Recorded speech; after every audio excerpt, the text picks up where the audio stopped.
আসসালামু আলাইকুম রহমতুল্লাহ বারাকাতুহু। বন্ধুরা, আজকে আমি আপনাদের সাথে একটা জিনিস শেয়ার করব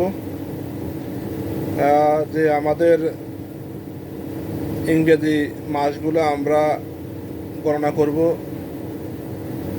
এবং দেখব কোন মাস 31-এ, কোন মাস 30-এ, কোন মাস 28-এ। তো আমি আপনাদেরকে একটা জিনিস শিখিয়ে দিচ্ছি হাতের মাধ্যমে। এই হাতের যে গিরাগুলো আছে, এই গিরাগুলোর উপরে যতগুলা পড়বে মাসের নাম, ততগুলো মাস 31-এর মাস।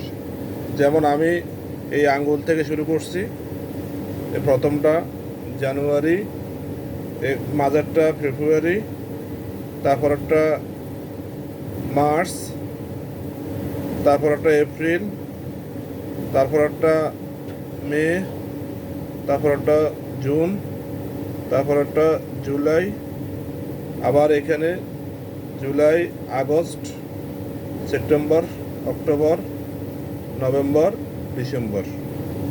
যতগুলো মাঝখানে পড়বে ততগুলো হচ্ছে 30-এ মাস। আর ফেব্রুয়ারি মাস তো 28-এ 29-এ, আপনারা জানেন।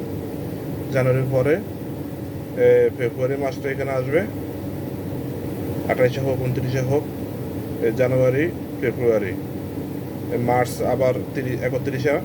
এভাবে গিরার উপরে যতগুলো আঙ্গুল পড়বে বা মাস পড়বে ততগুলো মাস 31-এ। এটা আপনারা এই টিপসটা শিখে নেবেন। হ্যাঁ, আমি আবার দেখাচ্ছি। January, February, March, April, May, June, July, August, September, October, November, December. ধন্যবাদ। সবাই শেয়ার করবেন আর অন্যকে দেখার জন্য সুযোগ করে দেবেন। আসসালামু আলাইকুম রহমতুল্লাহ বারাকাতুহু।